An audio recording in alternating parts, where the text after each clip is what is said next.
Mais pourquoi est-ce que le football français se fait toujours remarquer pour des exploits qui se passent en dehors des terrains de foot? Nous sommes mercredi, lendemain de barrage de Ligue des Champions. Normalement, je suis donc censé vous parler de l'élimination du Milan AC, de l'exploit de Bruges, mais non. Aujourd'hui, nous allons parler national. Tout ça parce qu'une légende de la Ligue 1 a pété un câble et ça nous a donné le pire discours d'entraîneur de l'histoire du sport. Et une nouvelle fois, il a fallu que ça se passe en France.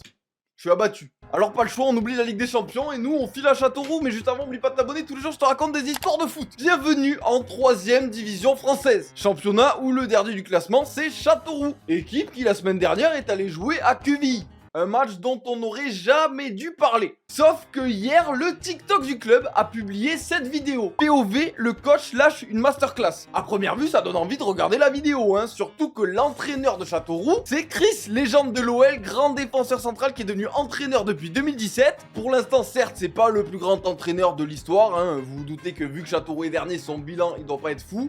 0 victoire en 7 matchs. Mais bon, on se dit que pendant sa causerie, là, il va essayer de motiver ses joueurs. Tu sais, quand vous allez en boîte, vous retrouvez une fille, d'accord? Tu regardes la fille. Oula, quand ça part comme ça, en général, ça sent plus le dérapage que la masterclass. Et t'as envie de la niquer.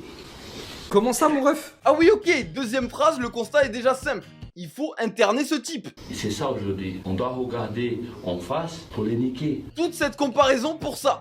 Outre les propos gênants, dérangeants, c'est absolument pas motivant pour les joueurs. Et le pire dans tout ça, c'est que c'est pas fini. La bite, elle doit être comme ça.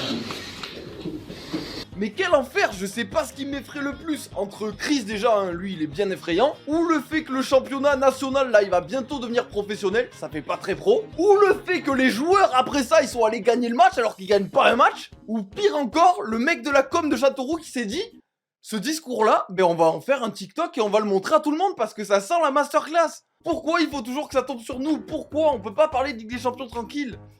Conclusion de la vidéo, évidemment que le club a supprimé le TikTok parce que ça fait un bad buzz. Et puis même si j'étais à leur place, je supprime Chris.